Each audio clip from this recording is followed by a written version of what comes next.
So I'm calling to order this meeting of the Finance, Taxation, and Assessment Committee combined with the full Council Caucus, Budget Caucus. Present are committee members Farrell, O'Brien, and Robinson.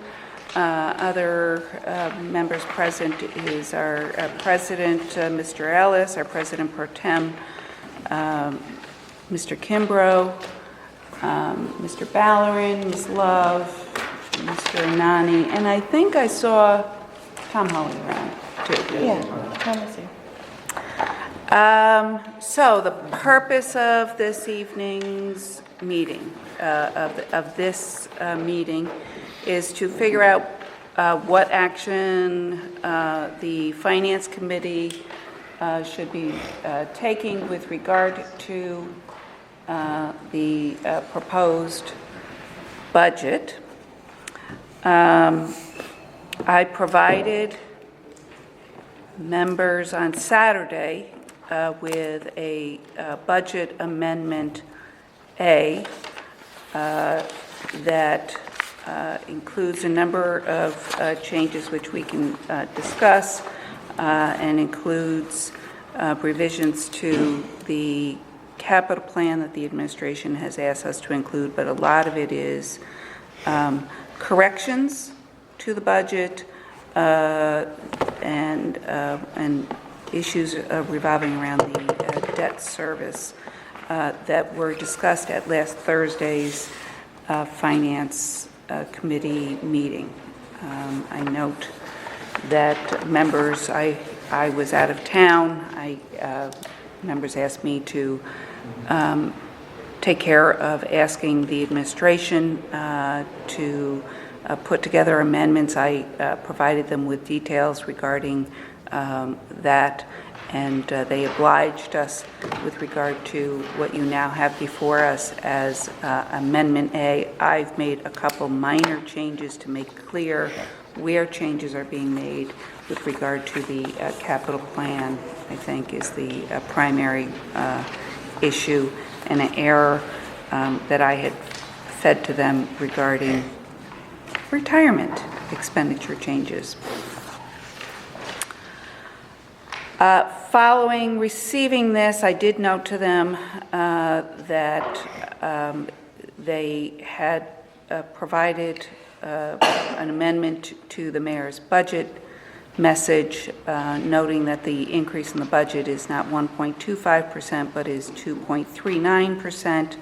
And then they also included a change for the 6-year time frame since the mayor has taken office, that the increase was not 1.87%, but they have put it down as 2.89%. And I did note that my calculations show that I believe that number is really 6%, but we will talk about that. As a result of, and I also suggested that the mayor's budget message should be amended to reflect the fact that this year over last year, we're taking another $800,000 out of debt reserve to help balance the budget. And that is reflective of a very significant bump up that we have this year in debt service.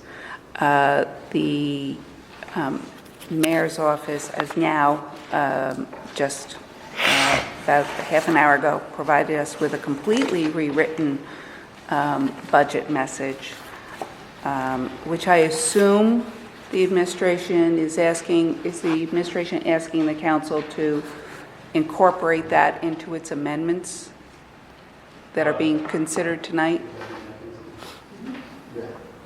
All right. I don't know if we can do that. Yeah. I mean, if It's her this is, message. yeah, it's her message. I'm just asking for clarification of what they want. The message, we had a meeting with council leadership on the weekend. We committed to making some changes to the message so that it would comply with what is required of the message under the charter. We neglected to include some information information, so that's what the changes are. In terms of mechanism, I mean, I don't know if it has to be included as an amendment, per se. I don't think it has to be included as an amendment because it's not like a functional part of the actual budget. It's just sort of like introductory language.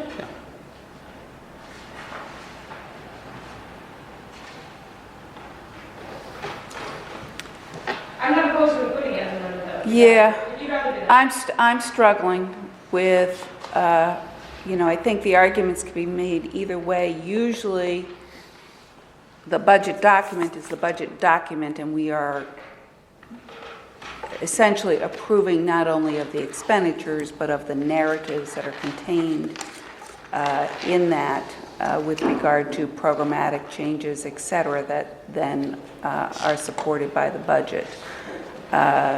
So I'm just saying that as a sort of a foundation. We are now going to be discussing the amendments. Mr. Ballerini. My question, would this be in the final version that gets printed afterwards?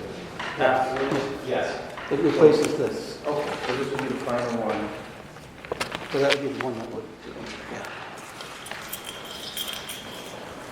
I know for the record, Ms. Appears is here. So tonight, we have three things essentially on the agenda relating to the budget. One is the budget ordinance, potentially adopting the budget, along with amendments or not amendments, depending upon whether or not those amendments are adopted by the body.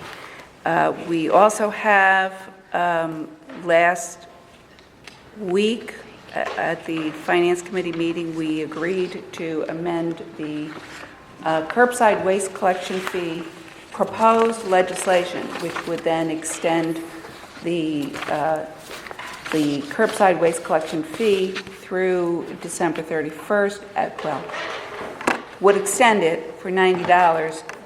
We agreed to amend it to include, as many people had wanted, a sunset that would have it, that we added language, so it would sunset on December 31st, 2022.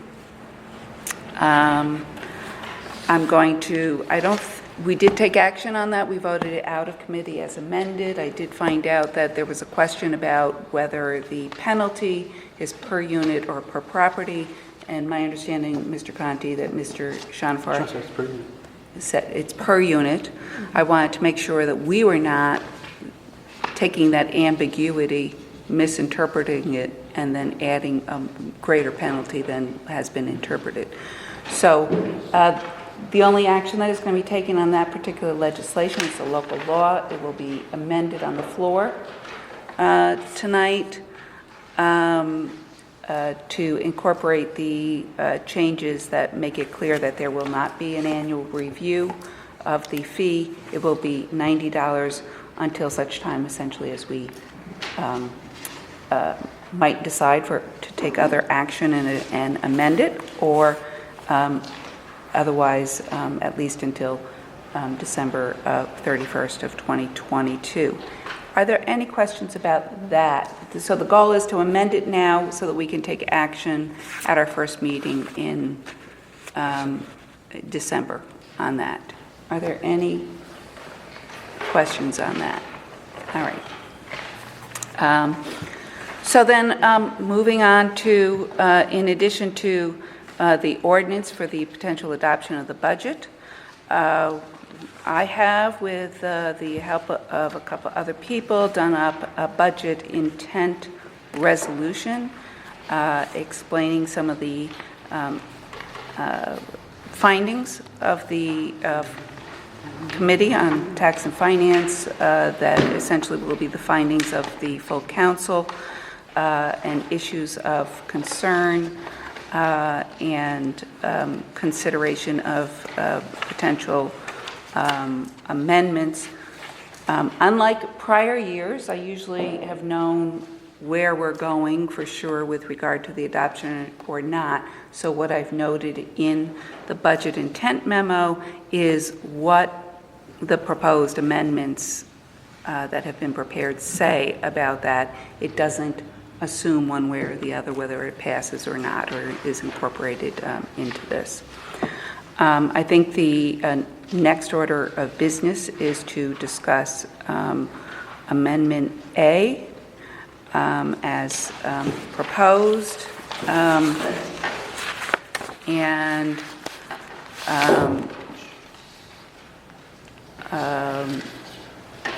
whether people believe that it's appropriate to amend the budget in this regard. I'm also looking for, I think it's been an open-ended question as to whether or not there's actually a desire to actually vote on the budget. The Finance Committee is very clear that it does not want to spend time further discussions regarding the budget after tonight. So if the budget is not acted upon tonight, then what would happen is it would take effect by operation of law if it's not acted on by November 30th. It would take effect as currently proposed in what we received on October 1st. Any questions about that? All right. So do people want me to go through the amendments in Amendment A, or? All right. So this was, I think, just a little bit of background. Last Thursday, Ms. Applier has asked that we go through the concerns that had been raised regarding the budget and identify what we could amend to the extent that we can amend the budget to address particular issues, and what we could not amend that might be appropriate for the budget intent memo instead. So one of the most significant issues that we were dealing with is the issue of the fact that the amount that appears in the expenditures for debt service payments was $1.8 million less than the actual amount of debt service obligations for 2020. We've learned that the administration planned to use $1.8 million from our debt reserves, which are at approximately $5.9 million. And however, that was not contained in the budget. The fact that we were going to be authorizing, or that the intent was that we would authorize $1.8 million to be transferred from debt reserve to help pay for debt service was not reflected in the budget. So at this point, after considerable discussions on that particular point, this particular budget will amend the expenditures to increase the debt service for to add $1.8 million to the debt service, which will bring the amount of authorization up to about $23.6 million for the debt service, which is an obligation we have. We have no way of lessening that obligation. We as a body, we as a city, we've already, it's kind of like basically saying, I'm not going to pay my mortgage. So this is what that first amendment does. And it also now reflects the inter-fund revenue transfers, which is the payment of $1.8 million out of the debt reserve. Previously, the interfund revenue showed that it was transferring about $50,000. So now it will be $1.8 million and $50,000 in that. So that's what the first part deals with. Then moving on to budget corrections, technical and formatting amendments. I want to say I do recommend that in light of the full budget message being presented to us by the mayor's office, that I think it's appropriate to eliminate the change in A. I don't, because it is correct to say the change to A does not deal with, well, the text spells out 1 and 25 hundredths of a percent increase, and doesn't spell out the new amount. And also, I do have a question about the revised amount for the 6-year that they have come up with. I think these changes do need to be reflected in the mayor's budget message. There is a question as to whether or not it's appropriate for us to be doing it piecemeal, when the rest, there is an intent to otherwise amend the budget message. How do people feel about that? If there's going to be a substitute message which addresses that, then you don't need that particular amendment. Right. Correct? So we'll take it out. Mr. Robinson, are you comfortable with that? Yeah. Ms. Clears? Yes. All right. Yep. Okay. So we will take that out, and we will change all the subsequent lettering on this.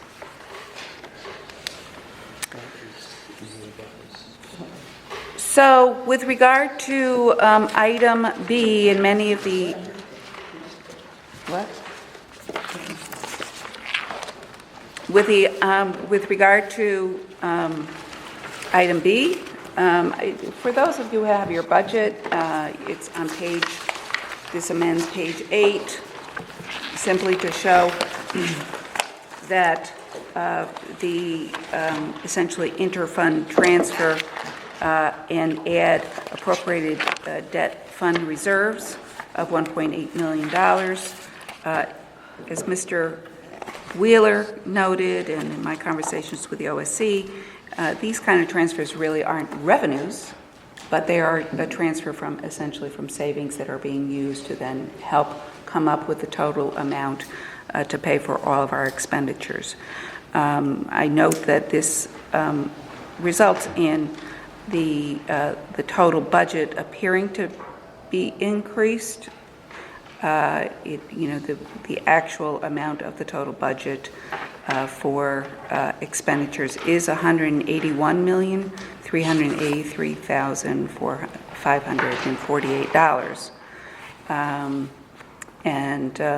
and that is because that $1.8 million has been added to the debt reserve. So on page 9, we are adding that amount to the debt reserve,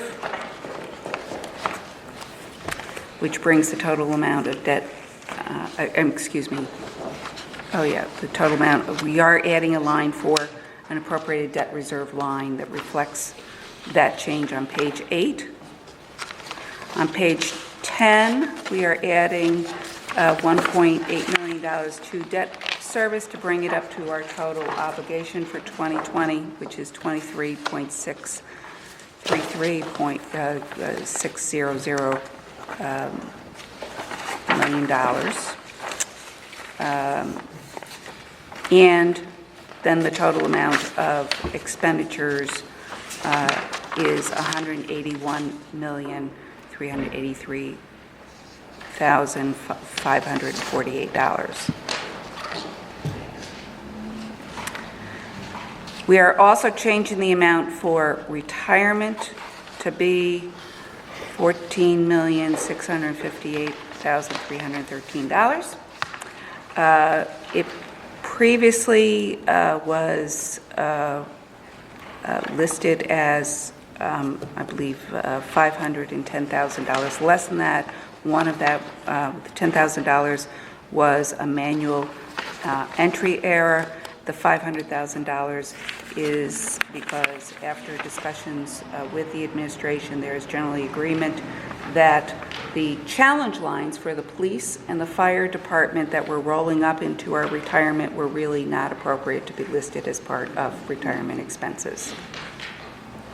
So retirement expenses is clearly spelled out 4 places in the budget. You know, you can identify that in 4 places in the budget.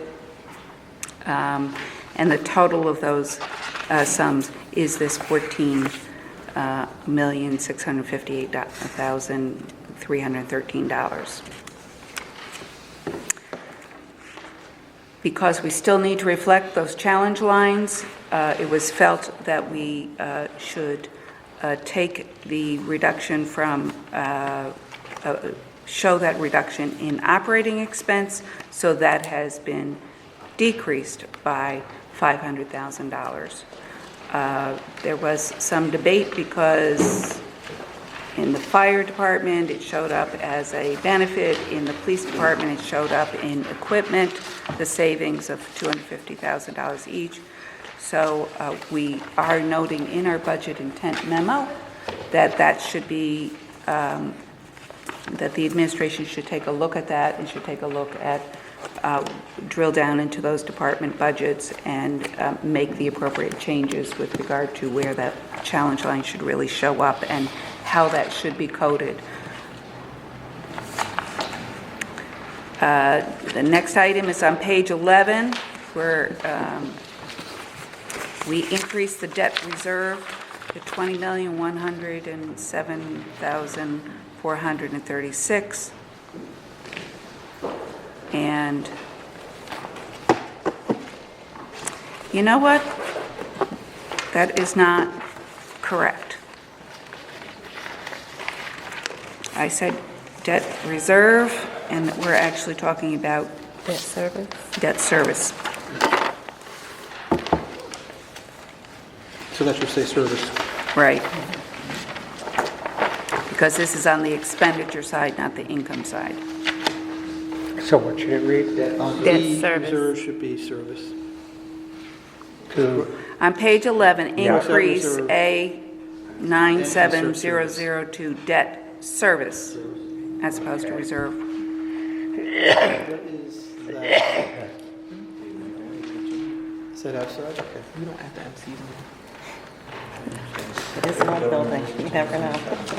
So this is where there is a more detailed breakdown of the various expenditures on page 11, and so then also the summary needs to be, the total amount needs to be changed to reflect it's $181 million instead of $179 million.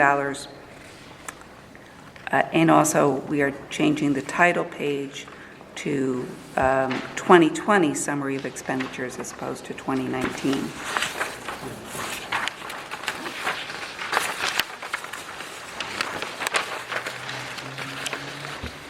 On page 16, they are showing the increase in the interfund transfers. Again, this is, whereas page 11 is the detailed report of expenditures, pages 12 through 17 are the detailed revenue lines.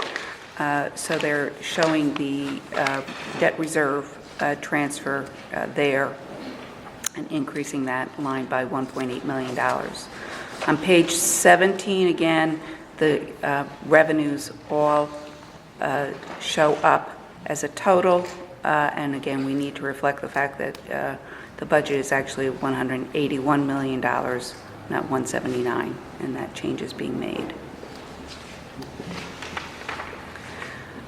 We noticed that in our deliberations that the public assembly permit showed up in the fire department when indeed it is part of the buildings and code.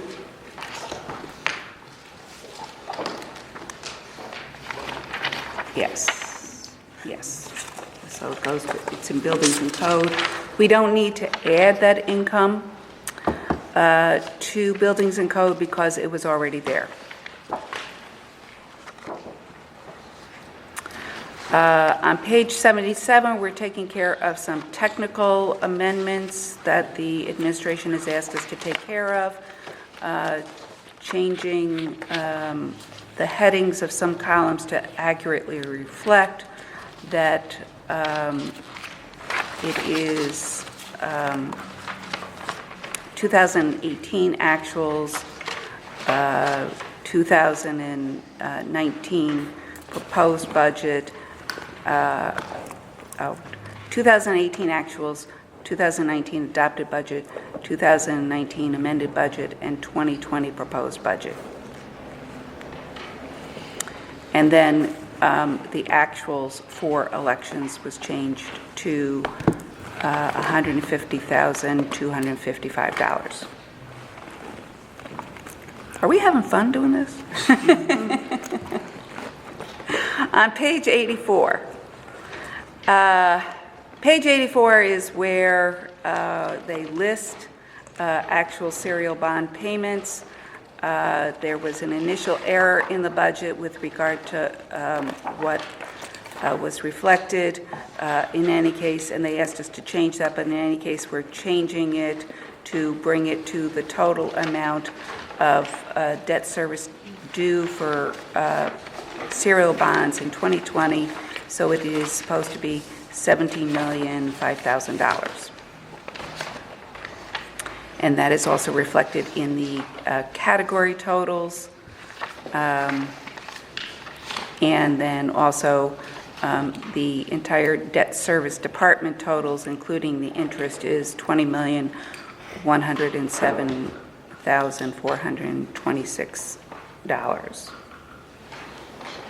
We also again show at the bottom of the page that the budget is indeed $181 million. Page 86. So now page 86, 87, 88, and 89.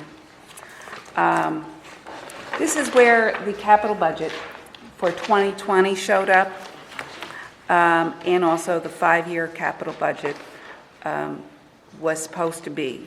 And there were some basic omissions, I think, more so. In this, the administration had intended to include $3.5 million for street reconstruction. What appeared in the budget initially was $3 million. So that change is being picked up. So we have 2 pages where we have the 2020 budget, and then 2 pages where we have the 5-year capital budget. And the 5-year capital budget includes the 2020 budget. So we make the change for that essentially in all 4 locations in the budget. When they made that change, they also, there was a subsequent change that was made that we got on October 17th to the 5-year capital plan that, and to the 2020 capital budget that showed planning had about $8 million worth of additional projects that needed to be included in the budget.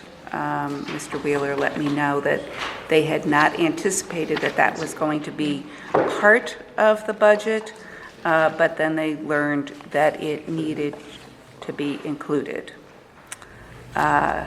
in the budget. So when you look at number I, it is showing the addition of those items. I'm wrong, I apologize, it's not 8 million additional, it's 6 million. I think I misspoke. And then you need to change the totals on the page. And then we are essentially doing the same thing when it comes to the 5-year capital plan. But in addition to the changes to 2020, there are changes to 2021 that add in $350,000 for the South End Connector Trail in 2021, $300,000 for the Hudson River Gateway, and $150,000 for brownfield restoration. I forget exactly what those initials stand for. So that has been added to the chart that you see on page 3 of our amendments. And also, they asked us to include this chart that we have as an attachment to show all of the, incorporate all the changes to the 5-year plan that are mostly, again, the amendments to the 2020 and the 2021 that I've told you about previously. I note that this brings the total for capital projects to be authorized in 2020 to $27.8 million. Did you have a question? Yeah, it's regarding the $7.5 million to reconstruction of sidewalks. Is it a 2.5 mil increase, or is it a 2 million increase from last year's budget? Last year's? Do you know the answer? $2 million increase from last year. 2 million. And you have 2.5 million for reconstruction of streets Reconstruction, and sidewalks, yes.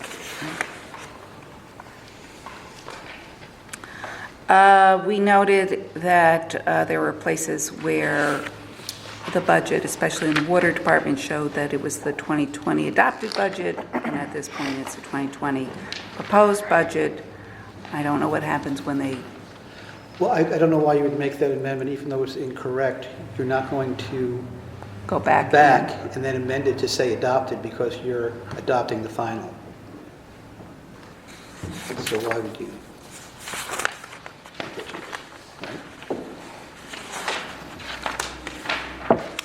I guess the question is whether or not there's ever, the proposed budget appears as a document separate with our amendments, but I guess not, No, because this is not going to be reprinted as a proposed.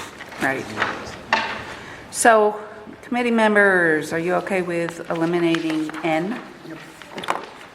Yes. All right.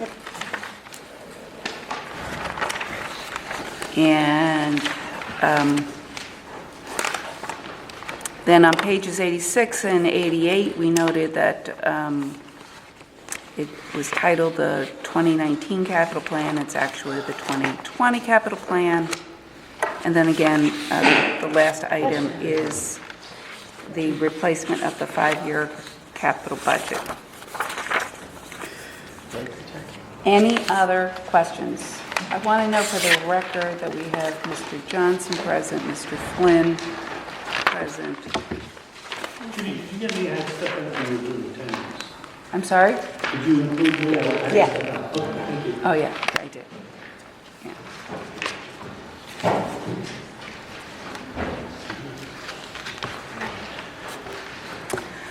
So, let me just note for people, we have the budget intent memo, and one of the things that we talked about is, in addition to what we could put in amendments, what would not be reflected in amendments. And so things that we do not have the authority or the ability to change are any of the salary adjustments. We can't decrease people's salaries, we can't increase people's salaries unless we created the position. I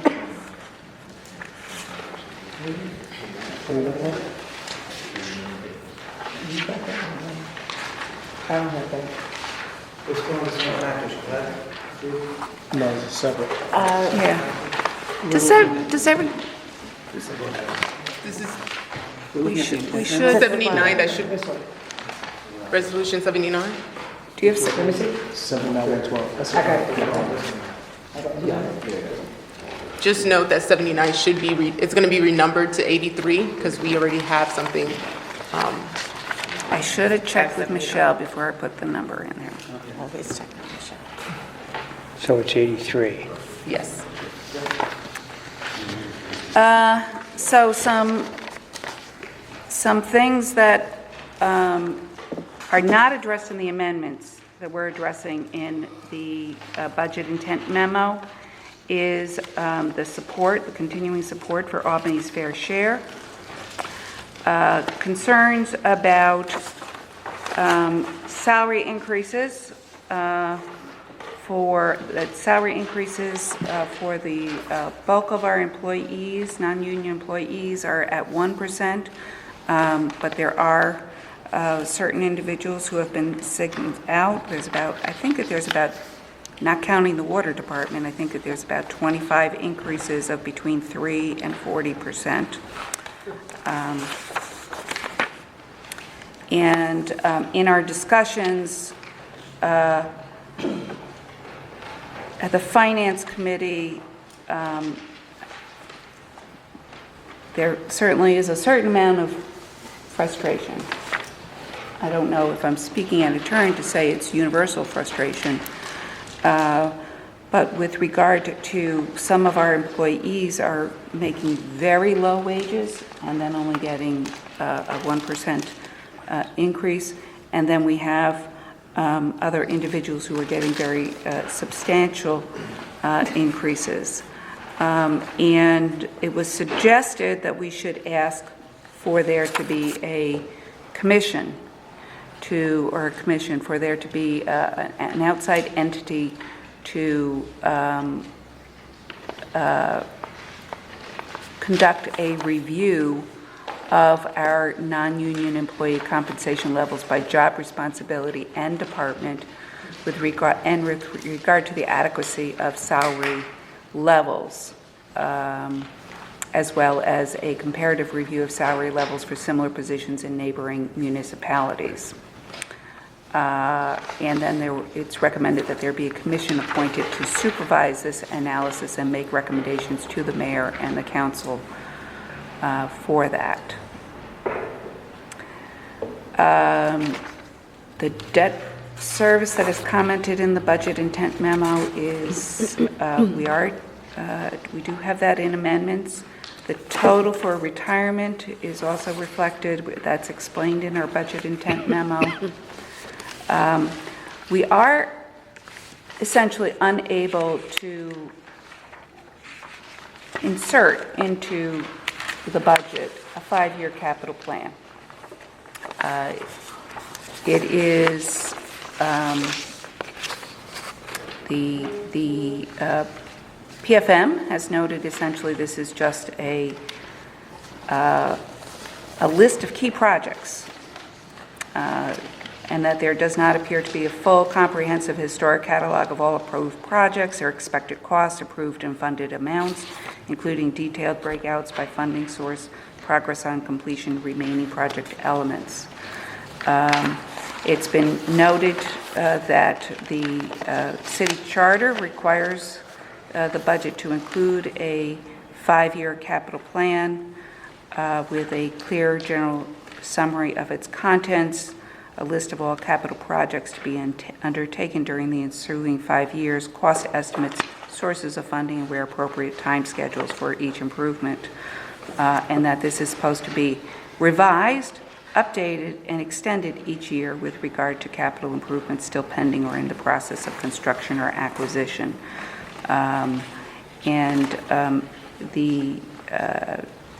This is something that was noted in last year's budget intent memo.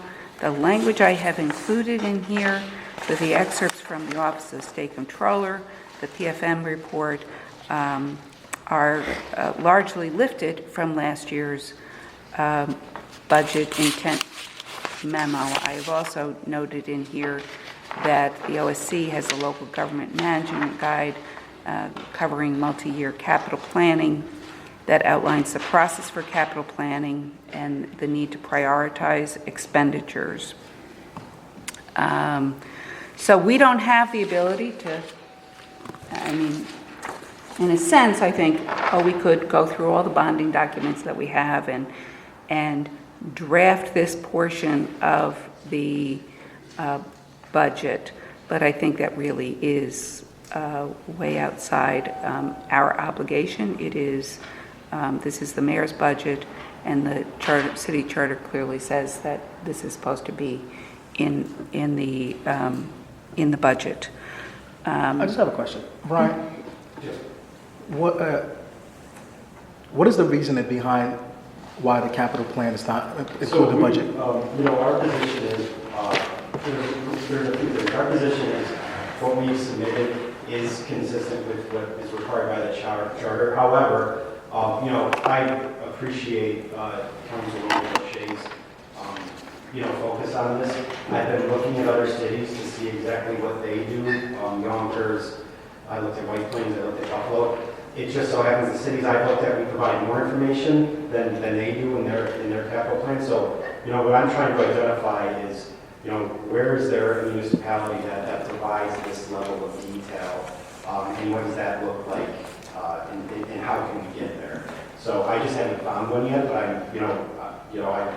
I hear the councilwoman's point, and I want to be responsive and come up with something that will satisfy everyone, that pulls all the information together. It's just I haven't seen it in a municipal budget to that level of detail. So we're still looking. Thank you. I want to note that in addition to it not appearing in the budget, we have not seen anything that otherwise looks like a capital plan, and this is a source of frustration for the Finance Committee and the Council as it's trying to sort through the amount that is requested every year in the way of bonding. Again, this year there's $27 million worth of projects, and we have bonding authorizations exceeding $26 million, which if we approve them all, we will again be positioning ourselves to exceed the city's debt policy limits.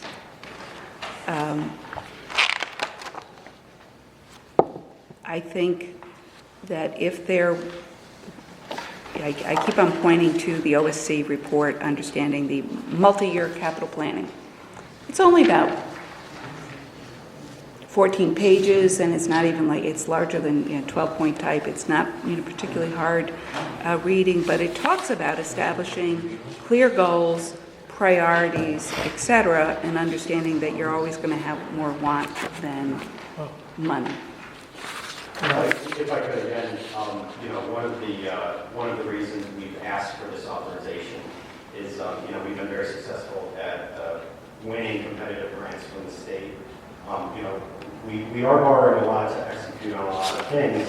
However, OSC has improved our fiscal stress score by 31% over the last 6 budgets. We're headed in the right direction. We understand we're asking for quite a bit, but we have to be able to manage cash flow. And we really want to, get the word of the state and say, what we did with this grant, we reimbursed it. We get the reimbursement, and then we want to get more grants to do more things in the neighborhoods. So. I just want to big picture. It is a lot, to the councilwoman's point, but we are still, all of our indicators are headed in the right direction. This year, from last year, they've taken us off the fiscal stress list. We're now only susceptible to fiscal stress, as opposed to being one of the most, fiscally stressed municipalities in the state. So we're headed in the right direction. I just want to point that out. All right. So I need to respond. We are talking about the need for a multi-year capital plan, which is a strong recommendation of PFM and the Office of the State Controller, and I have not seen one. Mr. Conti, during our conversations early on, asked for, do we have a 3 to 5 year perspective budget, that we're looking at, spending plan. and it was indicated that we did. We have not received that. My understanding is that is because it is, some of the numbers have changed or whatever, but in any case, at this particular moment, and for the last 6 weeks, we do not have a prospective spending plan on the operating side or on the capital side with regard to very specific expenditures, et cetera. We're also supposed to be looking at the impact on future debt service. That's a requirement. When we're being asked to approve borrowing, and that is something that we've been provided with broad estimates, not tied specifically to what is currently in the revised 5-year capital plan that the administration has provided us with on October 17th, and now asking us to incorporate into our amendments. The fact that on October 17th, 2.5 weeks after the budget was supposed to be presented to the council, we are receiving revisions to the 5-year capital plan, I think is some indication of the fact we don't have a 5-year capital plan and that we're not paying close enough attention to this. So I'm all in favor. I am appreciative of what the administration has done with regard to righting the ship, putting us on the right path. I am very concerned, I think legitimately so, about us being up against our debt limit, the potential impact for that. And I do think that there are solutions that allow us to move forward with most of the projects without borrowing $26 million. I do, I appreciate that. Again, there's still, if I could have a crystal ball and, if I was able to predict how some of these new grant products are going to be reimbursed and the timing of the state and state agencies, and, the comptroller's review, I would, I think I can provide you with the level of assurance that you're seeking right now. As we go through the DRI and execute on some of these, experience will tell us what to expect moving forward. And I think that that's going to be a good learning experience. But you have my commitment to really come up with a capital plan that meets what you're looking for, that meets best practices. And again, I've looked, Councilwoman, I can't find one. I'm hoping you can help me find one, and then we can pass something that really maps this out. So, have you checked with Nikon?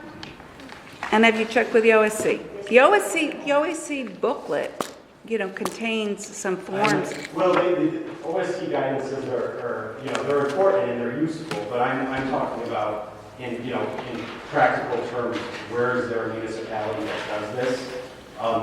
The cities that I've looked at, we do more than, we show more than, so it's just one of those things. I'm hoping there's one out there in the state of New York that does this. I can't find one.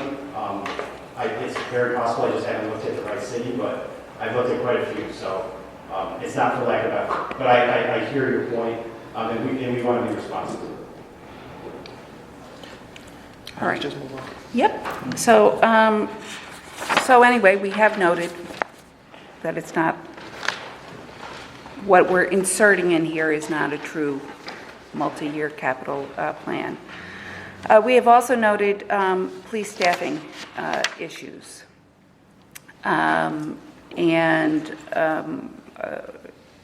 It was suggested that there's some concern amongst council members that the police chief and staff appeared before us and did not provide us with information regarding major operational changes that are anticipated in 2020. And while that may not technically be a budgeting issue, it is a major change, and some members are a little chagrined that there has been no presentation to the council at this point. I imagine we can all go off to the public meetings that are being held and be briefed in that way. There's also the issue of 7 unfunded positions are included in the police department staffing totals. We have noted this has actually been a recurring appearance, and those 7 positions are included in the total for 396 FTEs listed in the Albany Police Department.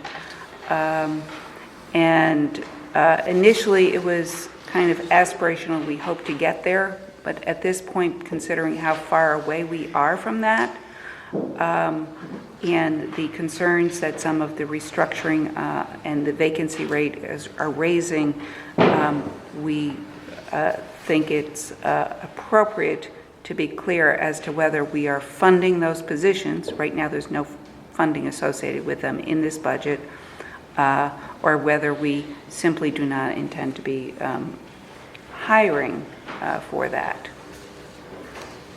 So other issues that have been discussed are the soccer field improvements, and there is a statement here. We have had conversations with Commissioner Jones. There's not a specific proposal right now for how do we solve this particular problem. But this budget intent memo is making it clear that we're committed to working with the Department of Parks and Recreation's parents and coaches to remedy this situation as soon as possible, and let the administration know that we are ready and willing to authorize bonding to undertake appropriate improvements or approve other budget amendments once a plan has been developed. And we're hopeful, I think, that a plan is developed sooner than later. Judy, I just want to say that I met with Justin from the Department of Recreation. They are looking at a plan for it right now. All right. Maybe 2 weeks ago? Yeah, just so you know. We did meet So 2 weeks ago you met? with Justin, talk about it. Okay. They'll have a solution. So Ms. Farrell also had a conversation, Oh. and there wasn't a specific plan, but they're aware of the issue. So hopefully, yeah. The housing study, this was brought up. The soccer field improvements, I want to note, were brought up in public comments. The housing study was also brought up. And the purpose of this section is to reflect that we have been listening to the public with regard to what they've asked us for. And so I've noted that I've introduced a resolution on this, and we believe that there are unexpended funds in the 2019 budget that are available to finance this study. What's all this tapping I hear? That's just the way of doing plus. My approval. It's great. Senior services, so we have asked for increased funding and evaluation, and for a true assessment of our current programming and the needs of seniors. And we're again encouraging the administration to undertake a comprehensive review. Mr. O'Brien, I know that you have been engaged in And Joyce meetings. also has. And Joyce. And I was able to attend 1 or 2 of those meetings, to undertake a comprehensive review of seniors and evaluate existing opportunities, potentially with an eye to coordinating with other not-for-profits, municipal providers of senior services, and expanding upon Albany's offerings. So, yeah? Also to the administration. Somewhere I read that we were actually putting funding towards senior services this year during the mayor's budget presentation. Is that, so what we had offered was that the council votes to increase revenue line from debt certificates, which I believe the state has authorized you to do. We could do that. We could either apply that or do it, or we could do a mid-year transfer, but we don't want to do it, we had talked about it, we don't want to do it before we do the needs assessment, and I know that there's, different positions on the council with regard to what do we do? Do we partner with county, for example? Do we do something else? And we just all have to come up with something that meets the needs of the seniors, and not everyone can travel to county, so we have to be cognizant of that. Yeah. Yeah, if I could make a suggestion, I think the rec department has a good handle on this, and one of the big needs is transportation. So if they could double them, right now it's been $26,000 for the past 20 years. Yeah. And if you could double that and hand it over to the rec department, I think they have the knowledge and the discretion for how to spend it. And if that's what we decide on, the budget director and the budget staff are confident that if it's not additional revenue, like I mentioned, we can do a mid-year, we can do an E&A transfer and get that money there, and manage the budget, that we have. It's just, we don't know what that's gonna look like until we do a really, to the councilwoman's point, a needs assessment. And until we engage all of you and decide what makes sense. Because what makes sense for someone uptown might not make sense for someone downtown. Right. But I think you could get a good handle on it just by talking to recreation well before mid-year. Yeah. You could get a good handle on it by the end of the month of January. Yeah. But to your question, Yeah. it sounds like there really is currently nothing in the budget. Correct. I would say there's a thing that when we decide, and again, we decide that's a decision that we need to arrive at after we talk to everyone. I'm getting, we're getting different feedback from members of the council, we have to come up with a consensus. There's only one line item in the entire budget, and that's on page 11. It's not in the budget, but It I do is. want to, Well, that's the same, There's amount. no- That's the it's 26,000. the same 26,000 amount. Yeah, that's the same, oh, right, the new Yeah, is same, not there's no in. new, Correct, yeah. correct. Right. All right, and then because there was some public comment about, for individuals who came before us and encouraged us not to adopt a permanent curbside waste collection fee on a flat fee basis, but to do so on a pay-as-you-throw basis to encourage waste reduction and reuse and recycling. I am noting here that we are putting a sunset on the flat fee for the curbside waste collection, and that sunset does not preclude the council from taking up that as an issue of pay-as-you-throw fee sooner than that, if it chooses to do so.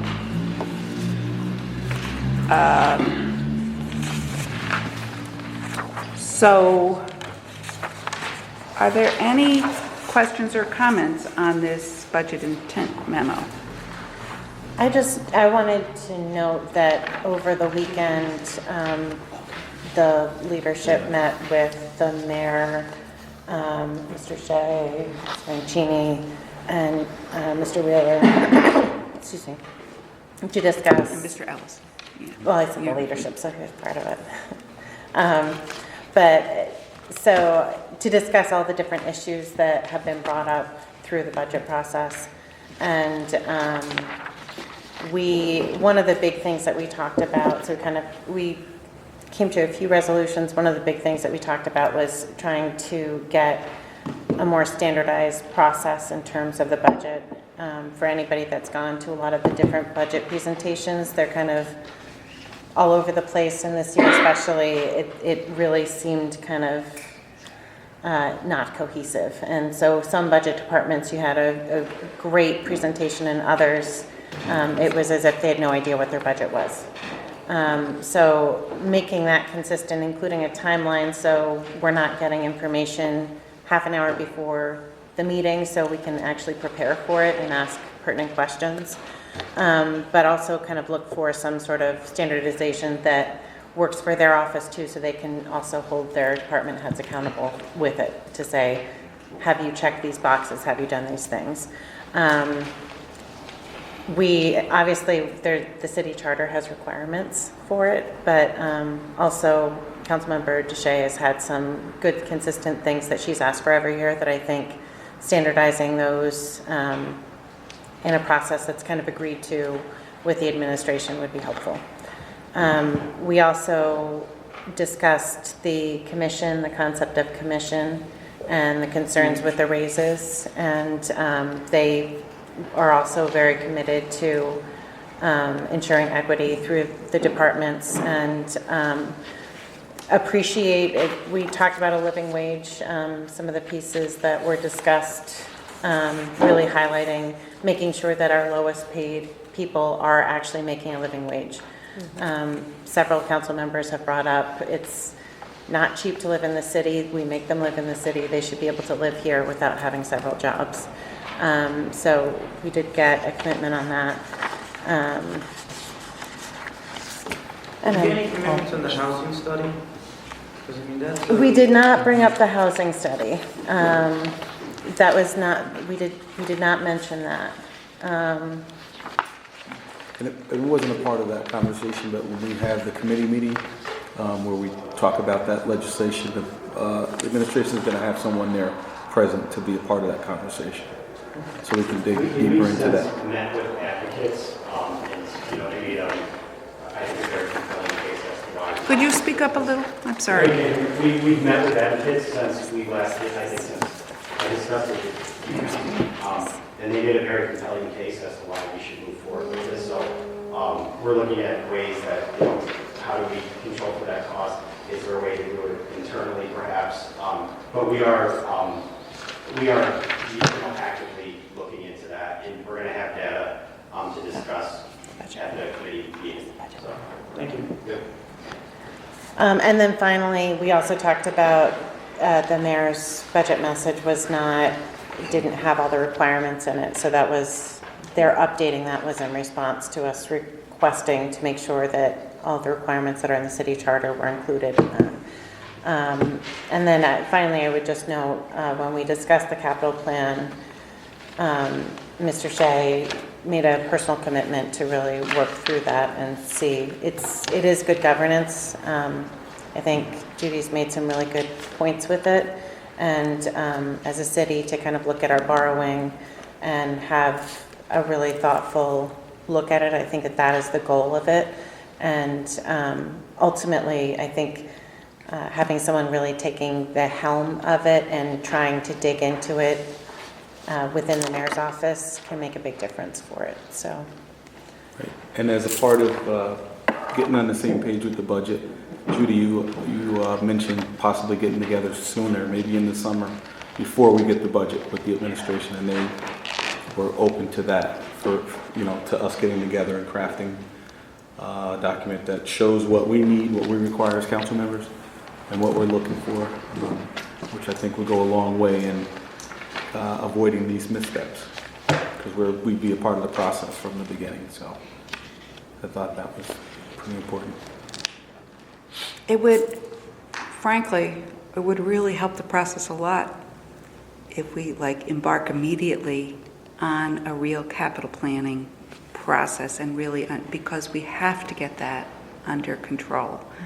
And if we get that under control and we understand our priorities a little bit more collectively on that, then the city, long range fiscally, is going to be far better off for that.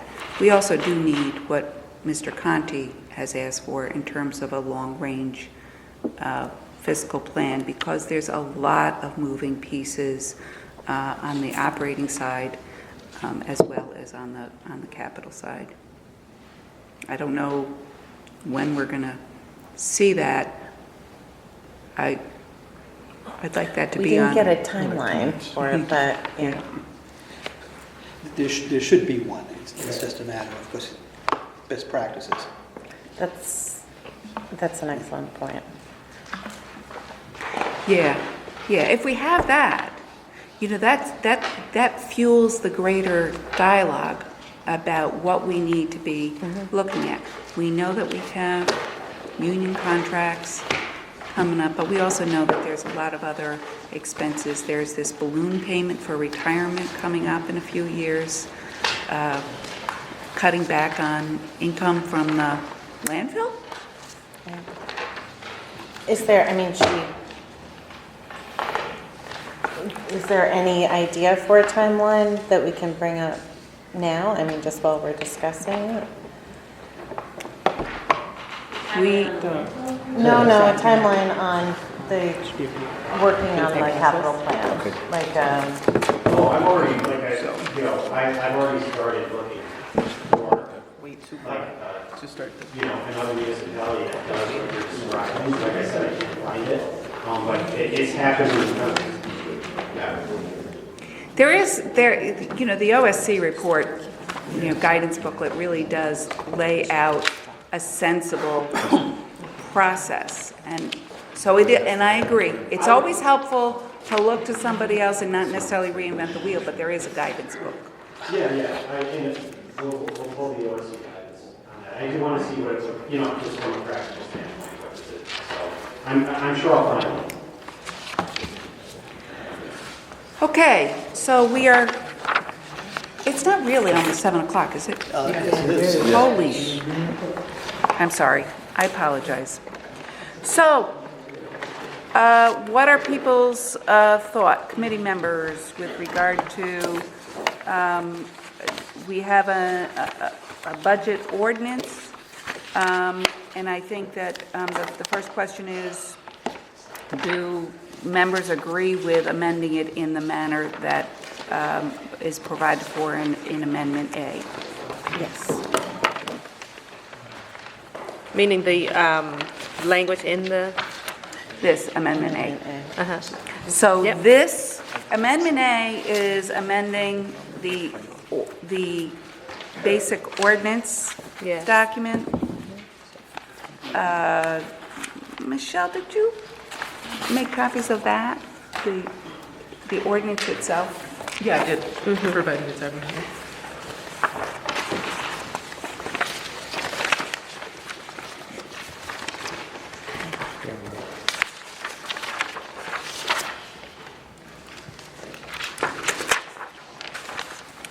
So, Richard, if Kelly doesn't mind me asking you for the process, we would move the, Yeah, you would move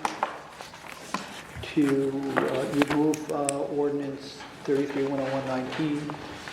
And then we have voted on the amendment separately. If there's no objections, we can move to amend.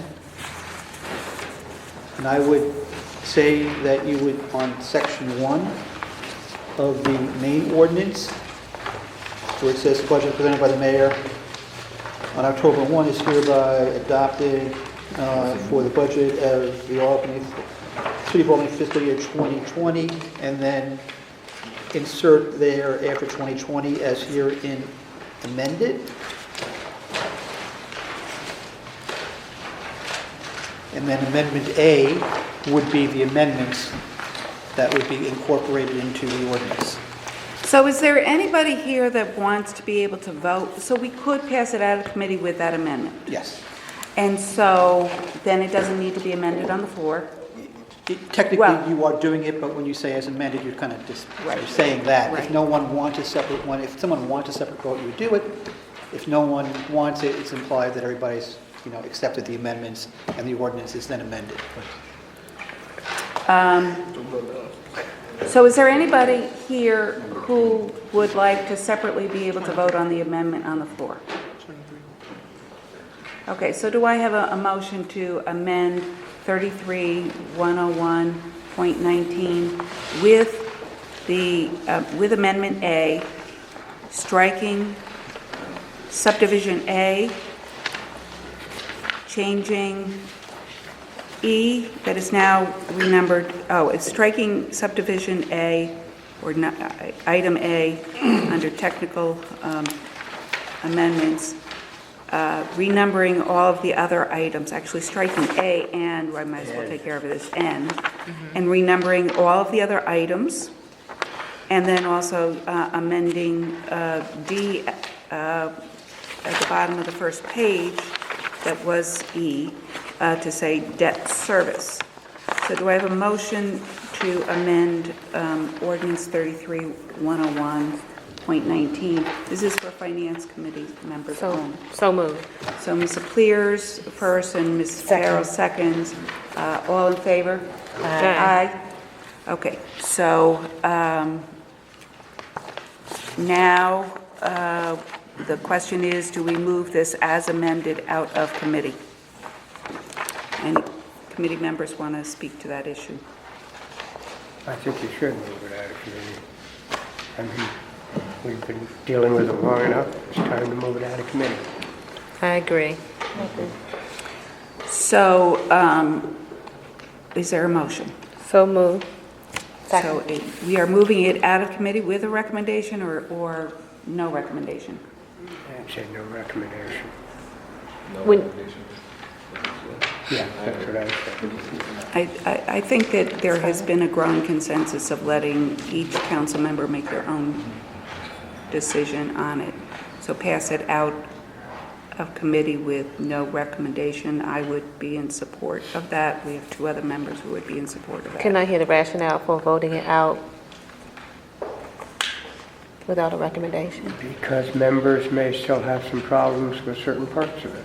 Yeah, I That have. may be beyond our power to change.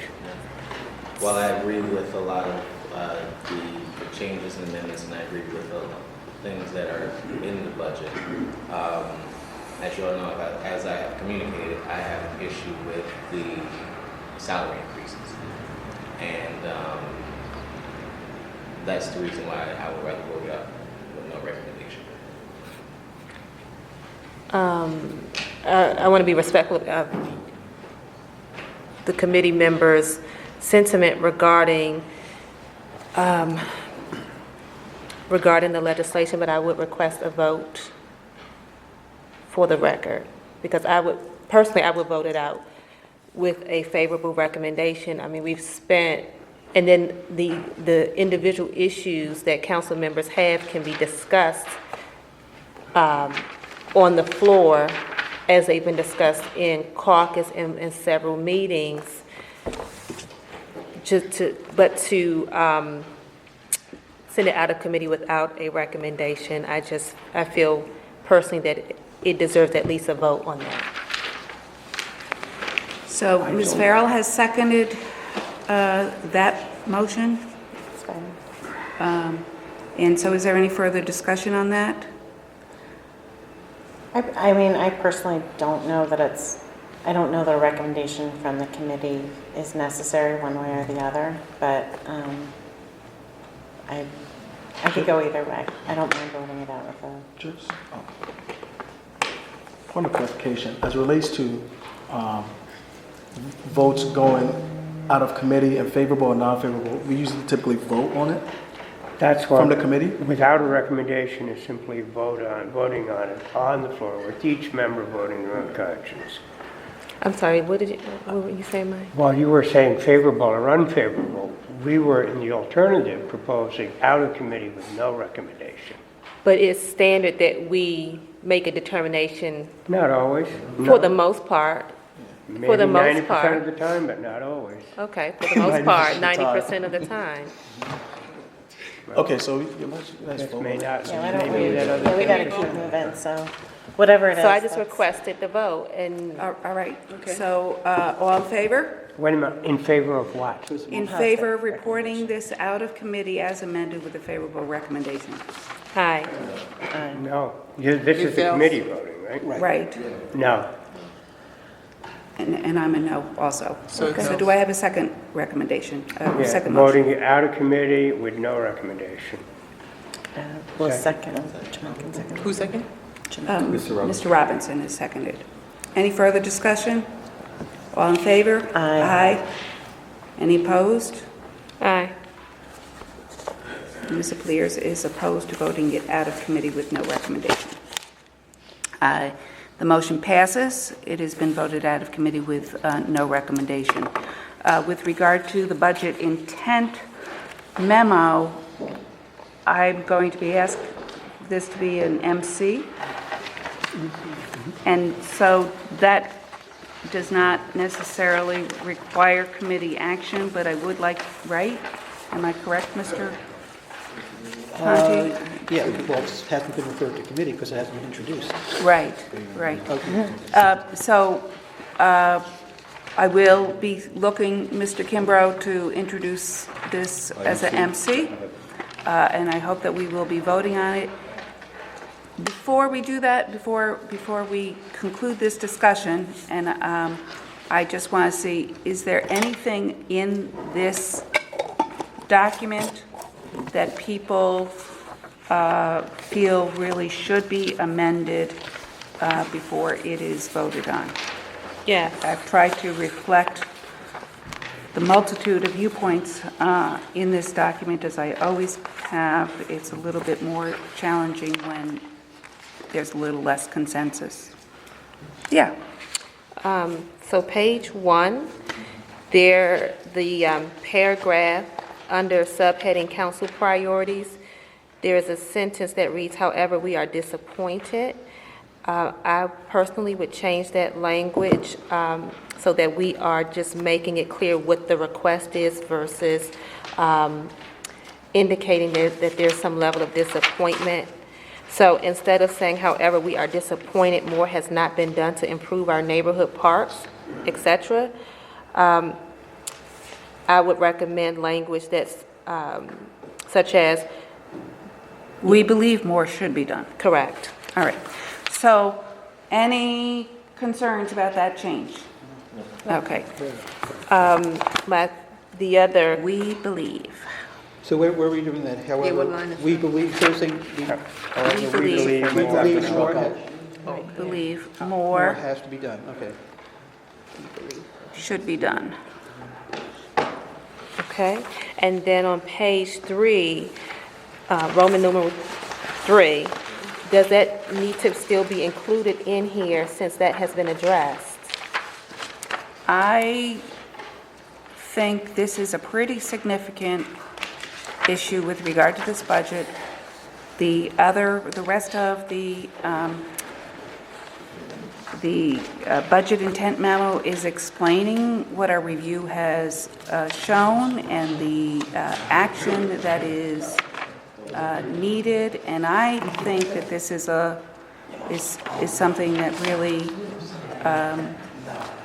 we need to be explaining why we are making that amendment. But why? If the amendment is being made, then why do we need to have it spelled out in here?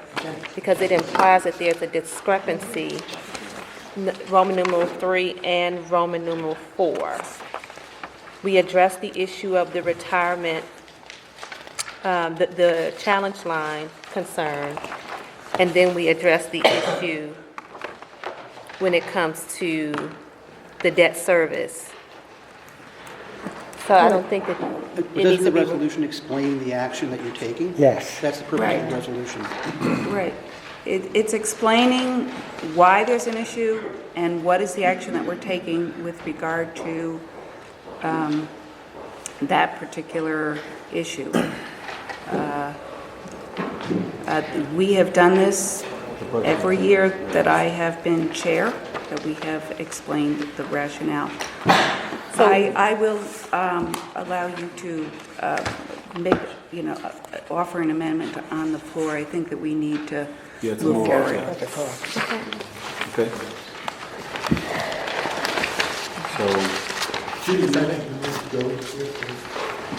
I wish to acknowledge that Mr. Igo is here. He's quarantining himself, I think. Thank you for being here. So with that, I believe the work of the committee is done. I have a motion to adjourn from Ms. Farrell, a second from Mr. O'Brien, and all adjourned. In favor, aye. We didn't do this. Sorry.